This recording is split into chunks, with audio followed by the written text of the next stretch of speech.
Good. I don't know why that strut just made me laugh. That strut just made me laugh. And it was a shorter clip than I usually use, but that Nick Fuentes strutting it, walking out of the SPLC just made me laugh with his little Nazi. Good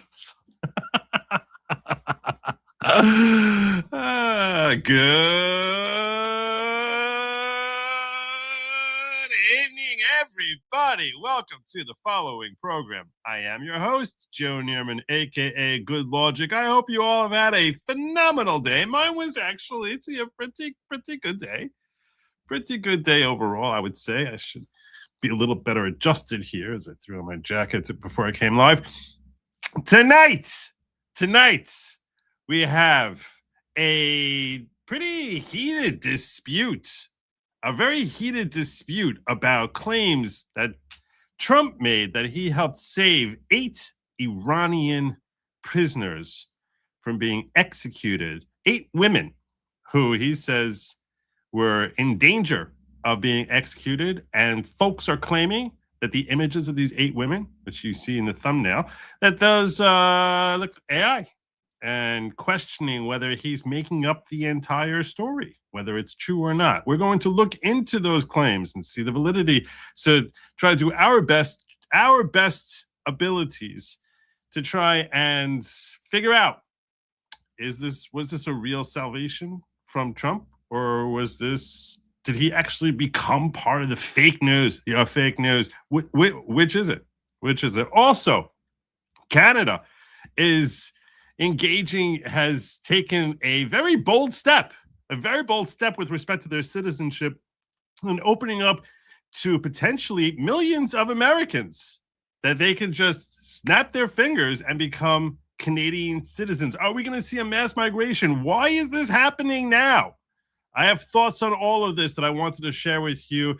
And finally, tonight, I want to cover for you the developing brouhaha that the USPS, the United States Postal Service, is finding itself in as to whether or not they should help process these mass mailings of mail-in ballots. Should they be pushing them forward? Should they be stopping them? We saw a Trump EO that we covered, wherein he was basically directing the Postal Service not to process them. Democrat senators are coming out in mass trying to push them to keep processing them.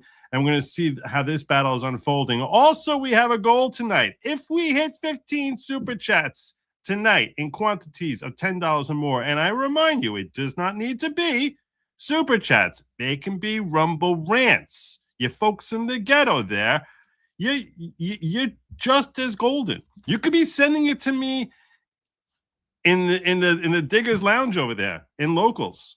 You can be sending it there. You can have a carrier pigeon which you sent out before the show and is going to come pecking on my window. I will open up my window for that carrier pigeon and count it toward our goal. If we get 15 of those, I will be doing a show on Saturday night. So you'll see me here Saturday night. Also, if we get 20 of them, I will not only be doing a show Saturday night, but I'll actually I have enough stories to cover to just sort of review and sort of catch up things from around the week that are rounding out for today. It's going to basically be pretty much 3 hours. So all that and more. What else can I bring to you? Oh, and I have probably the biggest story of the week, and that is obviously that Jim Satala is back. I'm back, baby. I'm back, baby. He was sent to Elba. He was banished by YouTube, having lost his monetization, and now he's been saved yet again.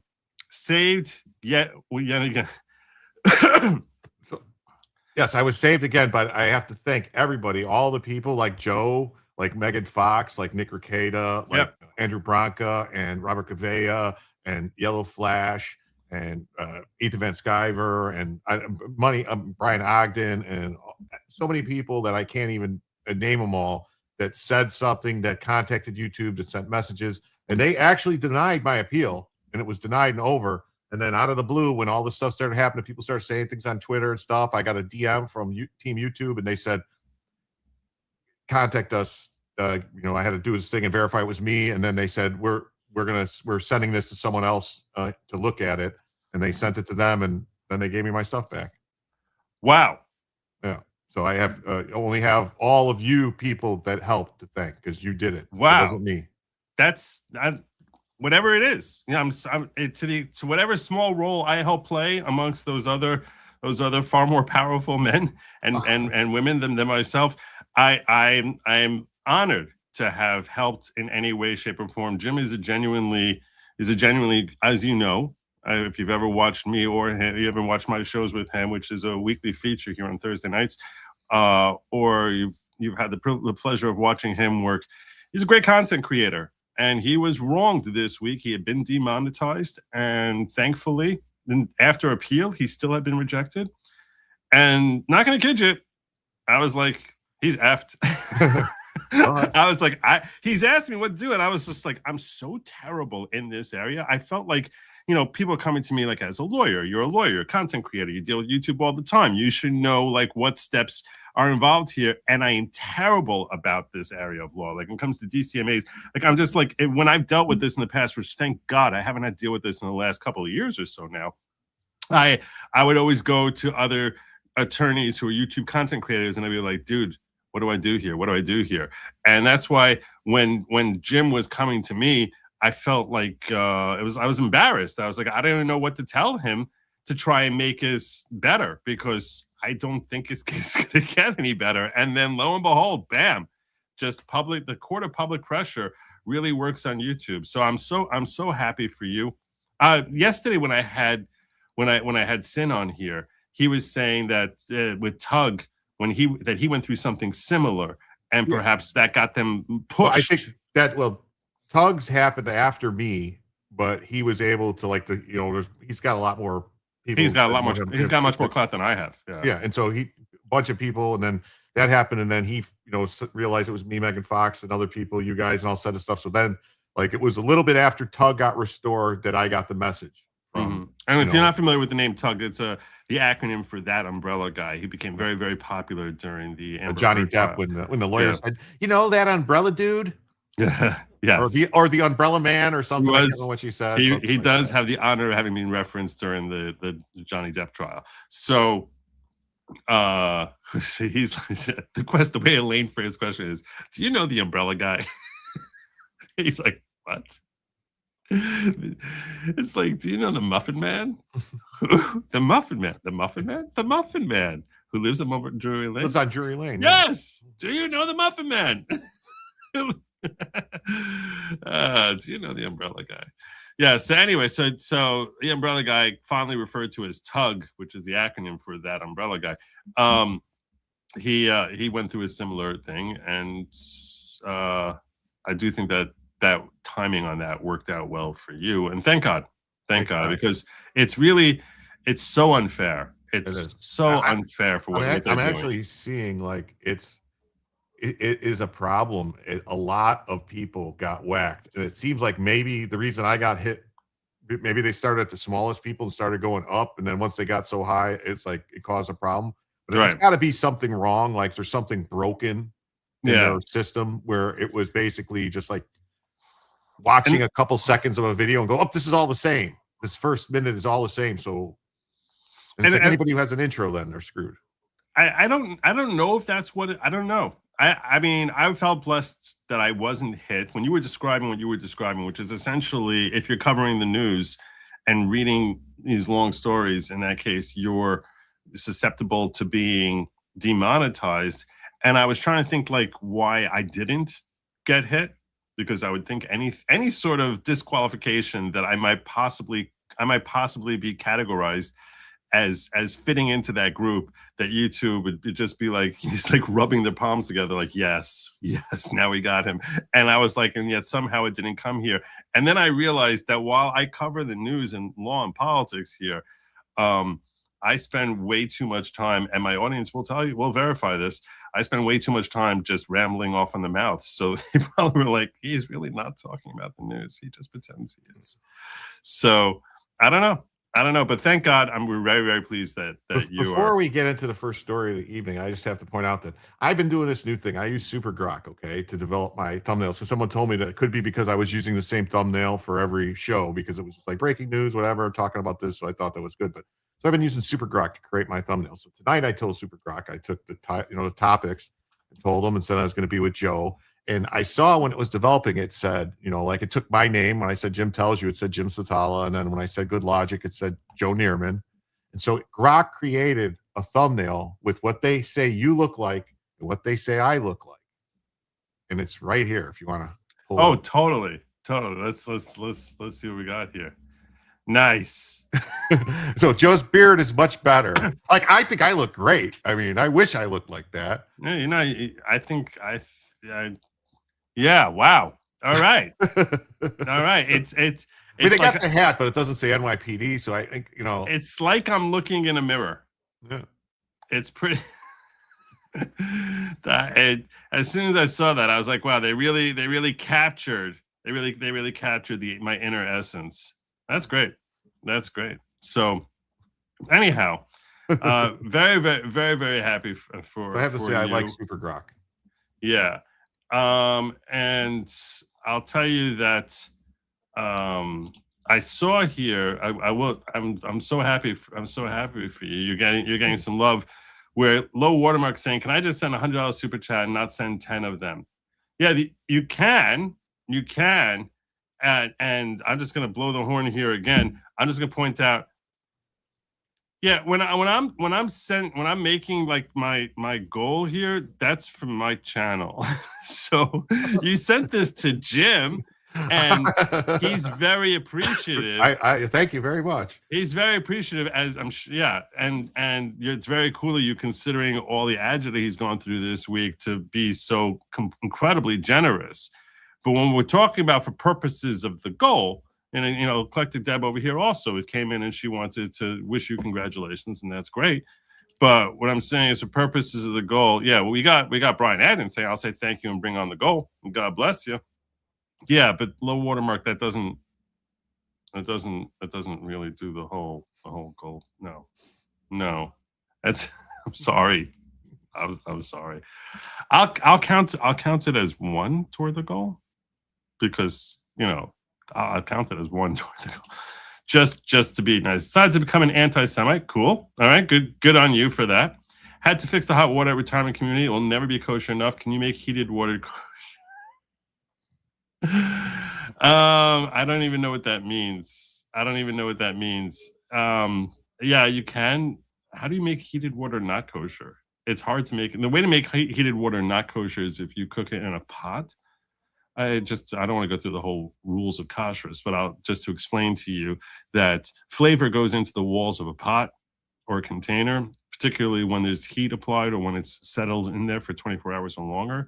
So that's why, it's when you're essentially pickling it by keeping it in there for a long time, so flavor goes into it. So that's why you'll see, like with whiskey, they'll put it in a sherry cask, because they want to infuse it with flavoring from what's in the walls. Similarly, if under Jewish law, if you're cooking something in a pot that was used for non-kosher food, either because you had bacon cooking in there or combinations of milk and meat, that would, in theory, make anything that's cooked in the pot absorb the flavor and thereby become not kosher. That's the only way you could take water and make it not kosher. As a general rule, though, if you just took a brand new pot or you just, or whatever, and boiled water in there, any person who did that, the water would be considered kosher. Now, people might not trust to eat it or drink it, but it is, it's hard to make, it's challenging to make water not kosher. So kosher doesn't mean blessed by a rabbi?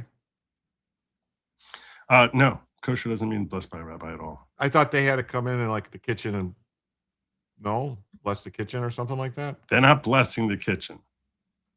What you have is doesn't have to be a rabbi. It could be any learned Jew who understands rules of kashrus. But what they're inspecting it then? They're inspecting the area. Okay. Exactly. It's like an inspection to ensure that there's nothing that's happening there which would make food not kosher. When it comes to slaughtering animals, it's a little bit more intense. There's actually, because it's a very technical laws about how to do a proper slaughter in a way that's going to comport with Torah, which is designed to be the most humane way to kill an animal. That's actually the rules of kashrus come from. So there you go. Look at this Kimberly Campbell.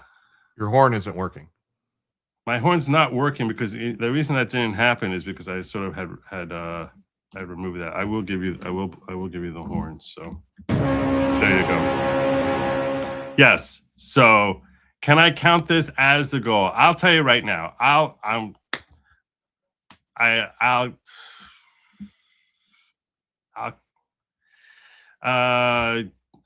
mean, the goal is a little bit more than that. I'll give it enough credit that if we get anywhere in the ballpark of the goal, I'll basically honor the goal. I feel so pressured. Yeah. So essentially, I'll count on. I'm going to end up counting it. I know when it all is said and done, I'm going to end up counting it as like, pretty much like 10. So yeah, if that helps, because I'm not looking to, I appreciate the love that you all share. Thank you so much. You're very, very generous, Kimberly. God bless you. So let's get into our stories this I think evening. you're stuck now. What?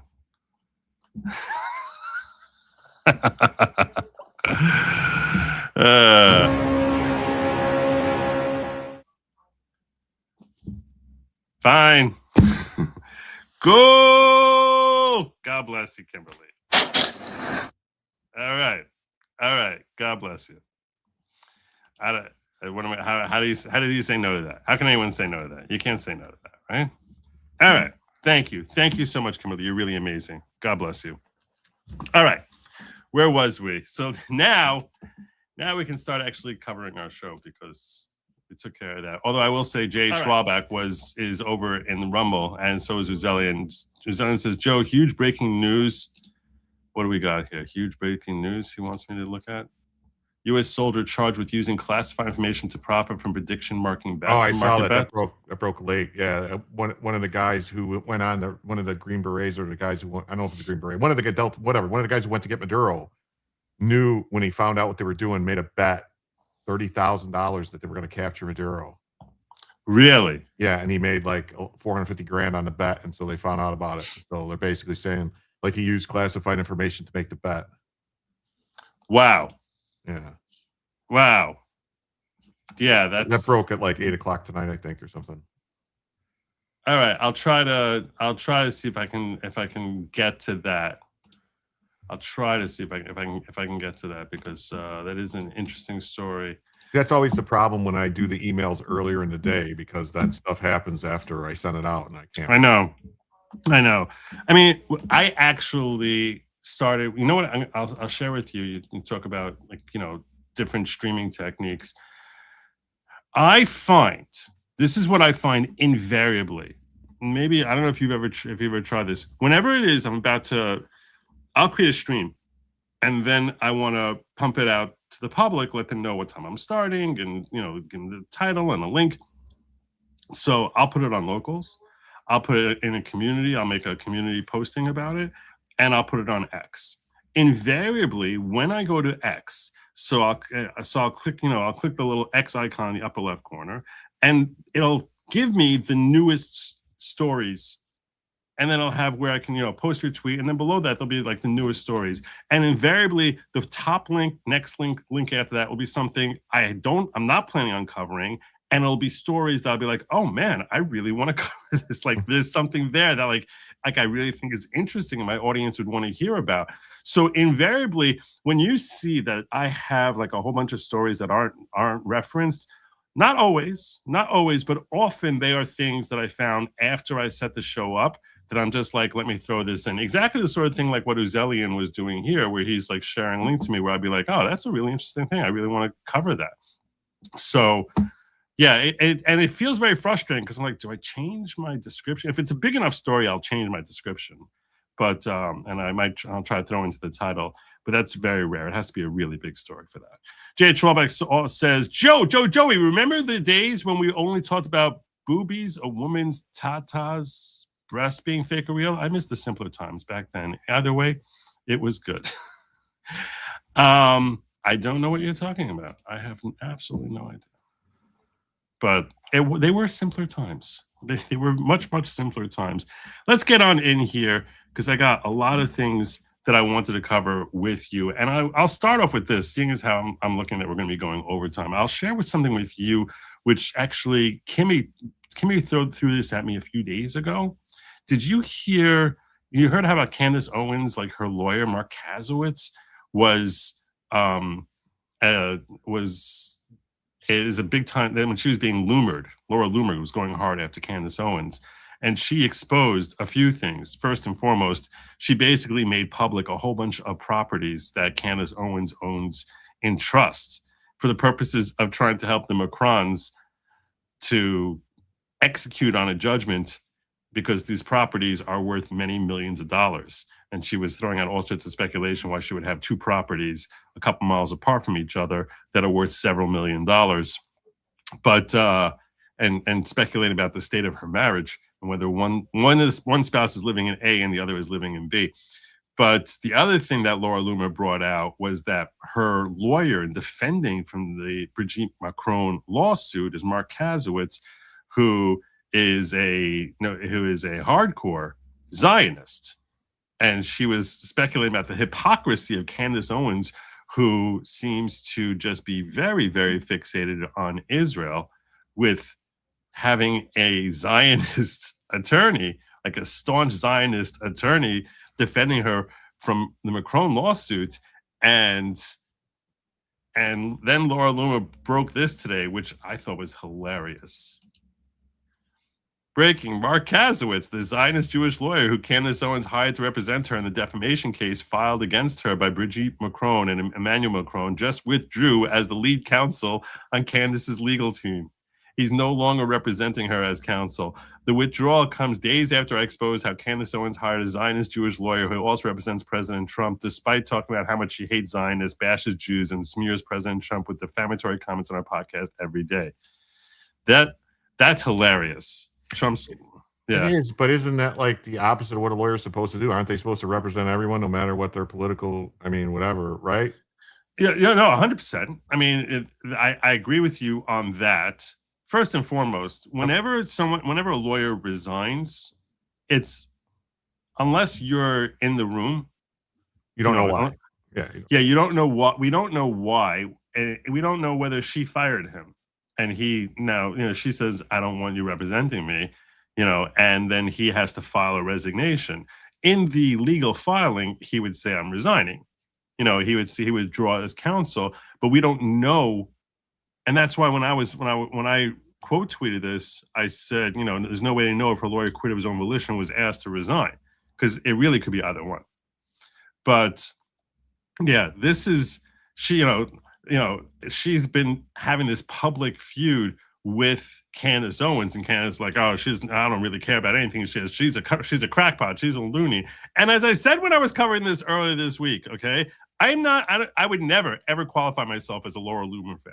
Okay, I have a lot of problems with Laura Loomer. I find her just as crazy. Yeah, and grating. I find her to be grating and kind of crazy.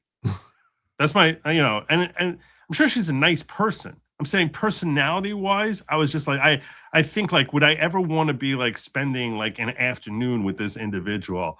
And I shudder at the thought of like, oh my God, I would just basically, want to be like, my ears would be bleeding. I'd be like, oh God, just stop talking. Oh, it's like, that's how I would feel. But she can be effective with her investigative work, and some of the stuff she comes up with, it's like, oh God, she was right. So, I don't know, but like this could be anything. This could be a monetary dispute. There could have been an argument. It would be quite on the nose for Candace to accuse her Jewish lawyer of ripping her off, right? Like, you're charging me too much. You're overbilling me or something like that. I'm just saying, that would be funny. That would be funny. I like what you did there. I like what you did there. That was good. That was very, very good. I would tell you that the timing makes it seem like it's almost impossible it's not related to Laura Loomer. Like, it's just like, you have to be, are you kidding me? Like, this is, of all weeks, this is the week, within like days of her break. When did she break this thing? She broke this thing on April 18th. Today's April 23rd. Within 5 days,